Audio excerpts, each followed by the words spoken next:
السلام علیکم ورحمۃ اللہ وبرکاتہ۔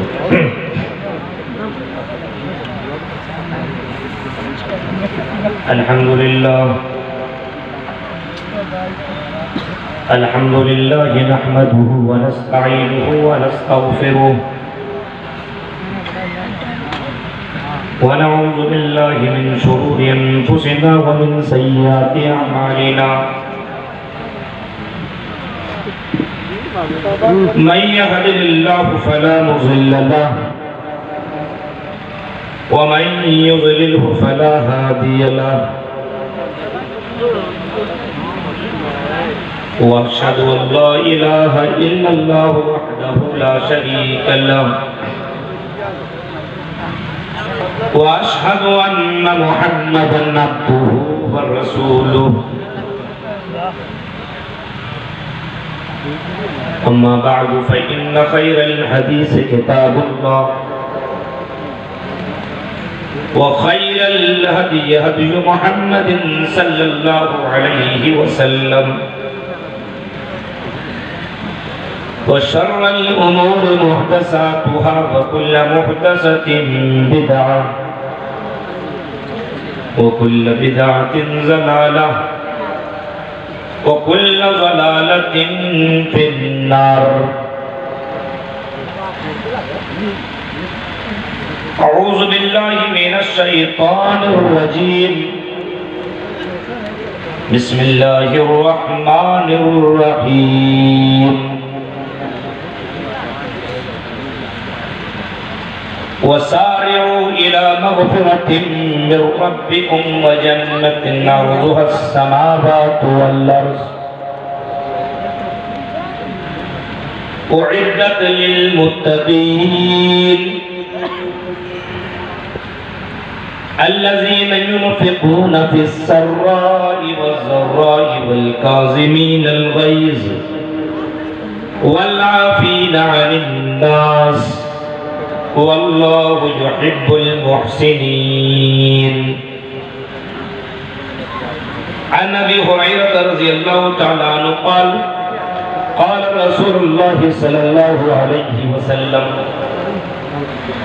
ليس الشديد بالسرعه انما الشديد الذي يملك نفسه عند الغضب۔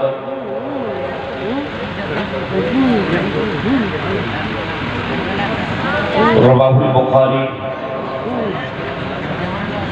رب اشرح لي صدري ويسر لي امري واحلل عقدة من لساني يفقهوا قولي، اللهم رب زدني علما۔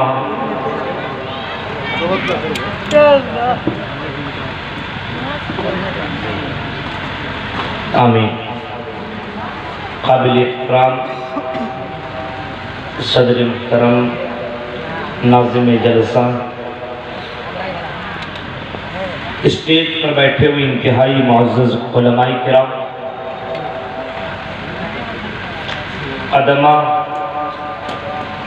اور اس کے قرب و جوار سے آئے ہوئے معزز سامعین حضرات، اسلامی بزرگوں، نوجوان دوستوں، پیارے بچوں اور پردہ نشین میری ماں اور بہنوں، یہ 2 روزہ عظیم الشان اجلاس عام کا آخری پہر ہے۔ مجھ سے پہلے کانپور سے تشریف فرما ہمارے محترم دوست فضیلت الشیخ رضا اللہ سلفی حفظہ اللہ نے بڑا ہی شاندار خطاب آپ کے سامنے کیا۔ بڑے گناہ، چھوٹے گناہ، کیسے گناہوں سے بچا جائے، توبہ کیسے کیا جائے۔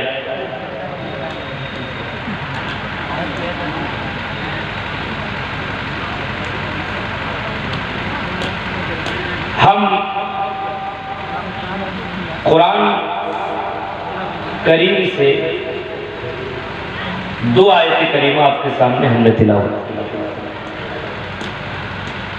اور انہی دونوں آیتوں کی ارد گرد آج ہماری تقریر گھومے گی۔ اللہ تعالیٰ سے دعا ہے کہ اللہ تعالیٰ ہمیں اور آپ کو سننے کے ساتھ ساتھ عمل کرنے کی پوری توفیق عطا فرمائے، آمین۔ پہلے قرآن کی آیت کا ترجمہ دیکھ لیتے ہیں، اس کے بعد ہم اپنی بات کو آگے بڑھاتے ہیں۔ وَسَارِعُوا إِلَىٰ مَغْفِرَةٍ مِّن رَّبِّكُمْ وَجَنَّةٍ۔ اللہ تعالیٰ فرماتا میرے بندو،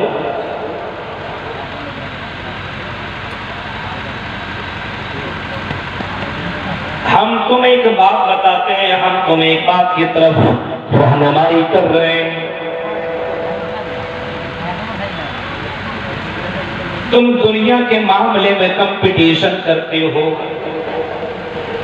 تم دنیا کے معاملے میں ریس لگاتے ہو، تم دنیا کے معاملے میں ایک دوسرے سے آگے بڑھنے کی کوشش کرتے ہو، ایک دوسرے سے مقابلہ کرتے ہو۔ اس نے بلڈنگ بنائی تو میں بھی بناؤں گا، اس نے گاڑی بنائی، اس نے گاڑی خریدی تو میں بھی گاڑی خریدوں گا، اس نے فلاں جگہ زمین خریدی تو میں بھی زمین خریدوں گا، اس نے شادی بیاہ میں اتنی گاڑیاں لے کر کے گیا اپنے بیٹے کی شادی میں بارات کے طور پر، میں بھی اس سے زیادہ گاڑیاں لے کر کے جاؤں گا۔ تم دنیا کے معاملے میں کمپٹیشن کرتے ہو، آئی میرے بندو ہم تمہیں کمپٹیشن بتاتے ہیں، اور میرے بندو اور میرے بندیوں ذرا اس کمپٹیشن کو کر لو، اس مقابلے کو تو کر لو۔ وَسَابِقُوا وَسَابِرُوا إِلَىٰ مَغْفِرَةٍ مِّن رَّبِّكُمْ وَجَنَّةٍ۔ اے میرے بندو ہم تم سے یہ کہہ رہے ہیں کہ تم دنیا کے معاملے میں کمپٹیشن کرتے ہو، دنیا کے معاملے میں دوڑ لگاتے ہو، دنیا کے معاملے میں مقابلہ کرتے ہو، ایک دوسرے سے آگے بڑھنے کی کوشش کرتے ہو۔ اے میرے بندو تم اللہ کی رحمت کی طرف، اللہ کی مغفرت کی طرف اور اللہ کی جنت کی طرف تم کمپٹیشن کرو، ایک دوسرے سے مقابلہ کرو، ایک دوسرے سے کمپٹیشن کرو، ایک دوسرے سے ریس لگاؤ، جنت کے لیے تم ایک دوسرے سے دوڑ لگاؤ۔ نہیں ہوتا ہے؟ آج ہمارے یہاں دیکھیے بہت سارے لوگ ایسے ملیں گے، نیکیوں میں کوئی کمپٹیشن نہیں ہے، جنت میں کوئی کمپٹیشن نہیں ہے، جنت کے لیے کمپٹیشن نہیں ہے، لیکن ہاں غلط کام میں کمپٹیشن ضرور ہے۔ ایک لڑکا نے دکھایا ہے، یہ دیکھ میری گرل فرینڈ ہے، اچھا میرے موبائل کے اندر دیکھو کتنی گرل فرینڈ سے میری چیٹنگ ہوتی ہے، 2 4 5 10۔ دوسرا کہتا ہے تجھ سے میں کم نہیں ہوں، تیرے 10 ہیں تو میرے 20 ہیں، کمپٹیشن پہ کمپٹیشن۔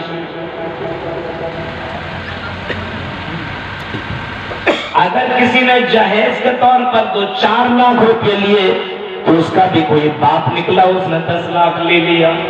کس نے موٹر سائیکل جہیز کے طور پر لی تو کسی نے کار خرید، کسی نے جہیز کے طور پر کار ہی لے لی۔ ہمارے سماج میں برائیوں میں کمپٹیشن ہے، تو شراب پیتا ہاں کتنا بوتل پی سکتا ہے، 2 ہم 4 پی لیں گے۔ آج ہمارے یہاں برائیوں میں کمپٹیشن ہے۔ قرآن کہتا ہے اور میرے بندو اگر تمہیں کمپٹیشن کرنا ہے، اگر تمہیں مقابلہ کرنا ہے تو رب کی رحمت اور رب کی مغفرت کے لیے تم کمپٹیشن کرو، رب کی جنت کے لیے تم کمپٹیشن کرو۔ اس جنت کے لیے وَجَنَّةٍ عَرْضُهَا السَّمَاوَاتُ وَالْأَرْضُ، اس جنت کے لیے کمپٹیشن کرو جس کی لمبائی اور چوڑائی زمین و آسمان کے برابر ہے، جس جنت کی چوڑائی اور لمبائی آسمان کی برابر ہے، اس سے بھی زیادہ ہے۔ لیکن ہمارے دماغ میں چوڑائی اور لمبائی پوچھا جائے، ارے زمین اتنی چوڑی، آسمان اتنی لمبائی، ہمارے ذہن میں اس سے بڑھ کر کے کچھ ہے ہی نہیں۔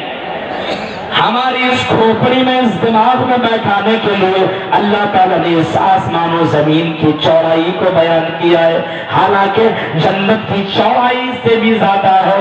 قرآن کہتا ہے کہ جنت عرضها السماوات والارض، اس جنت کی کمپٹیشن کرو جس جنت کی لمبائی اور چوڑائی آسمان و زمین کے برابر ہے۔ کہیں قرآن میں اتنا کہا سابقوا الی مغفرۃ من ربکم، اے لوگوں کمپٹیشن کرو جنت کے لیے، اس جنت کے لیے کہ جنت عرضها کعرض السماء، اس جنت کے لیے جس کی چوڑائی آسمان و زمین کے برابر ہے، اس جنت کے لیے تم کمپٹیشن کرو، اس جنت کے لیے تم مقابلہ کرو۔ اب کمپٹیشن کے لیے مقابلہ کر رہے ہو تو اللہ تعالیٰ نے جنت کا وعدہ کن سے کیا ہے؟ کیا شراب پینے والوں سے کیا ہے؟ کیا زنا کرنے والوں سے کیا ہے؟ کیا جھوٹ بولنے والوں سے کیا ہے؟ کیا زمین و جائیداد کے اوپر ناجائز طور پر قبضہ کرنے والوں کے لیے کیا ہے؟ قرآن کہتا ہے اعدت للمتقین، او میرے بندو او میرے بندیوں، ہم نے جنت کا وعدہ متقیوں سے کیا ہے، پرہیزگار لوگوں سے کیا ہے، جو متقی ہے، جو پرہیزگار رہے، جو دیندار رہے، جو اللہ سے ڈرنے والا ہے، جو خوف الہی اپنے دل میں رکھنے والا ہے، ان کے لیے میں نے جنت کا وعدہ کیا ہے۔ اعدت للمتقین، متقیوں کے لیے ہم نے جنت کا وعدہ کیا ہے۔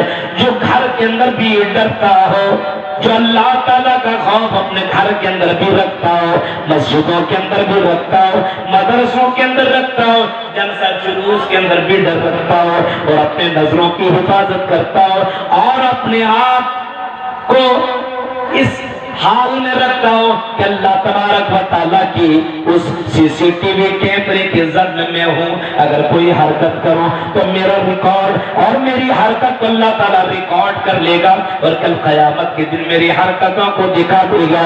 اعدت للمتقین، یہ جنت متقیوں کے لیے وعدہ کیا گیا ہے۔ جنت دیکھیے، غور کیجیے، کون سی بھائی سمیہ نام ہے، گوپال پور کے ہیں، ان کے والد کا نام رئیس ہے، ان کے والد کے والد کا نام رئیس ہے، سمیہ نام ہے۔ بتائیے جلسے میں کبھی کبھی ماں غائب ہو جاتی، کبھی باپ غائب ہو جاتا، عجیب حالت آئی۔ کم سے کم بچے کو چھوڑ کے مت جاؤ، لیکن جانا بچہ ہی کو لے کے جاؤ۔ گوپال پور کے کوئی صاحب آئے ہیں جن کا نام رئیس ہے، اس بچی کا نام سمیہ ہے، بچی گم ہو گئی ہے، اسٹیج کے پاس ہے، گزارش ہے کہ آپ اسٹیج کے پاس آ کر بچی کو لے جائیں۔ بچی گم نہیں، وہ باپ گم ہے، یہ غلط کہہ رہے ہیں، بچی تو سامنے ہے، باپ گم ہوا ہے کہ کہاں کیا پتہ لگایا جائے، بہت گڑبڑ معاملہ ہے، اتنی رات کو گم ہو جانا۔ وَعِدَّةٌ لِّلْمُتَّقِينَ، متقیوں کے لیے جنت کا وعدہ کیا گیا ہے۔ میرے بھائیو ذرا سوچو، غور کرو، حالات کو دیکھو، آج متقی نہیں ہے، ہم پرہیزگار نہیں ہے، ہم دیندار نہیں ہیں۔ غور کرو میرے بھائیو، آج ہماری دینداری کہاں گئی، آج ہمارا تقویٰ کہاں گیا؟ جلسہ چھوڑ کر کے، اپنے بچوں کو چھوڑ کر کے ہم اور آپ نہ جانے کن لڑکیوں کے پیچھے دیوانے ہو جاتے ہیں۔ میرے بھائیو سوچو، یہ کون سا تقویٰ ہے؟ آؤ تقویٰ کی بات اگر ہو رہی ہو اور متقیوں کے لیے اگر جنت کا وعدہ کیا گیا ہے تو کون ہے جنتی؟ ہم کسی کو جنتی نہیں بنا سکتے ہیں، کسی کو جنت کے سرٹیفکیٹ نہیں دے سکتے ہیں، کسی کو ہری جھنڈی نہیں دے سکتے ہیں۔ اے اللہ تو ہی بتا جنت کسے ملے گی، ایسی جنت میرے بھائیو جس جنت میں آدمی پہنچ گیا تو اس جنت کے اندر کبھی آدمی کو موت نہیں آئے گی۔ اللہ تعالیٰ جنتیوں میں جب جنتی لوگ جنت میں چلے جائیں گے تو اللہ تعالیٰ اعلان اپنے فرشتوں سے کہے گا، اے میرے فرشتوں اعلان کر دو ان جنتیوں کو خوشخبری سنا دو کہ دنیا کا ٹینشن اب یہاں نہ ہوگا۔ دنیا کے اندر مرنے کا ڈر تھا، دنیا کے اندر ٹینشن تھا، دنیا کے اندر جوانی کا ٹینشن تھا کہ بڑھاپا ہو جائے گا، آدمی بوڑھا ہو جائے گا۔ اے میرے فرشتے اعلان کر دے، فرشتہ اس جنتیوں سے اعلان کرے گا جو جنت میں چلا جائے گا، ان لکم ان تحیوا فلا تموتوا ابدا۔ اے جنتیوں اب تم جنت کے اندر آ چکے ہو، مرنے کا ڈر تمہیں دنیا کے اندر تھا، کورونا کا تمہیں ڈر تھا، اور نہ جانے کون کون سی بیماریوں کا ڈر تھا، اس موت سے اور کورونا جیسی وبا سے بچنے کے لیے تم نے ویکسین لگوائی، ویکسین سے نہ ہو پایا تم نے ڈوز لگوائے، اور اس ڈوز سے نہ ہوا تو تم نے بوسٹر کا بھی ڈوز لگوا لیا، پھر بھی تم مرے۔ لیکن اے جنتیو اب تم جنت میں آ چکے ہو، اب تمہیں کوئی دوسرا ڈوز لگانے کی ضرورت نہیں ہے۔ ان لکم ان تحیوا فلا تموتوا ابدا۔ اے جنتیو اب تمہیں موت نہیں آئے گی، اب تم ہمیشہ کے لیے زندہ رہو گے، ہمیشہ کے لیے۔ جنت دیکھیے، وَإِنَّ لَكُمْ أَن تَحْرَمُوا فَلَا۔ اے میرے بندو تم یہ سمجھتے تھے دنیا کے اندر کہ ہم بڑھاپے کو پہنچ جائیں گے، ہم بوڑھے ہو جائیں گے، ہم جوان ہمیشہ نہ رہیں گے۔ جوانی کے لیے نہ جانے تم نے کتنی گولیاں کھائی، کتنی دوائیاں استعمال کی، جس کسی نے بتایا یہ کھا لو جوانی واپس آ جائے گی، تم نے اس دوائی کا استعمال کیا لیکن جوانی واپس نہ آئی۔ اے جنتیو اب تمہیں جنت میں اس کا ٹینشن نہ ہوگا، تم کبھی بوڑھے نہ ہوگے، جنت پہنچ چکے ہو، اب نہ مرو گے، نہ بوڑھے ہوگے، نہ دنیا کی ٹینشن، نہ مرنے کا ٹینشن، نہ بال بچے کا ٹینشن۔ اس جنت کی تیاری کرو، اس جنت کے اندر متقی لوگ جائیں گے۔ اور کون متقی ہے؟ الذین ينفقون في السراء والضراء والكاظمين الغيظ والعافين عن الناس۔ اپنے آپ کو دیکھیے، متقی ہم ہیں کہ نہیں ہے؟ بھائی ہم کسی کو نہیں یہ نہیں کرتے ہیں، ہم کسی کو مبارک بول دیں گے کہ جد یہ متقی ہے، یہ متقی ہے۔ قرآن کی سائر کی ضمن میں ہم راہ پاتے ہیں کہ نہیں آتے ہیں؟ متقی وہ قرآن کہتا ہے ينفقون في السراء والضراء، جو امیری میں، جو مالداری میں، خوشحالی میں، رئیسی میں، مالداری میں جو اللہ کے راہ میں خرچ کرتا ہو۔ متقی وہ ہے جس کو اللہ تعالیٰ نے دولت سے نوازا ہے، پیسہ دیا ہے، دولت دی ہے، بینک بیلنس اس کے پاس ہے، لیکن اب بھی کنجوسی نہیں کر رہا ہے۔ پیسے آئیں اس پیسے کی قدر کر رہا ہے، سمجھ رہا ہے پیسہ ہے چلو اللہ کے راہ میں خرچ کر لیتا ہوں۔ الذین ينفقون فی السراء، جو امیری میں اللہ کے راہ میں خرچ کرتا ہوں، والضراء، اور جو غریبی میں، تنگ دستی میں، غریبی میں، تنگ دستی میں اللہ کے راہ میں خرچ کر رہا ہوں۔ متقی وہ ہے امیری میں بھی اور غریبی میں بھی۔ ابھی ایک دو سال پہلے جیسے کورونا کی وبا آئی، ارے اتنے کنجوس لوگ ہو گئے کہ چندہ دینا ہی بند کر دیا۔ گھر کے اندر تو روزانہ مرغہ مسلم چلتا تھا، کوئی مولوی چندہ کے لیے کہتا ہے کچھ نہیں ہے، سب تو ختم ہو گیا۔ روزانہ گوشت کھا رہا ہے لیکن اللہ کے نام میں نہیں دے رہا ہے۔ ينفقون فی السراء والضراء، جو امیری میں بھی اور غریبی میں بھی، دونوں حالتوں میں اللہ کے راہ میں خرچ کر رہا ہو۔ متقی وہ ہے جب اللہ تعالیٰ کسی کو نوازتا ہے تو کنجوسی نہیں کرتا ہے۔ کچھ لوگوں کو دیکھیے کہ بہت کچھ مل جانے کے بعد کچھ بھی نہیں نکالے گا، مکھی چوس بن جائے گا۔ مکھی چوس سمجھتے ہیں؟ مکھی دودھ کے اندر گر جائے اور اس مکھی کو اٹھا کر کے چوس کر پھینک دے، اس کو بولتے ہیں مکھی چوس۔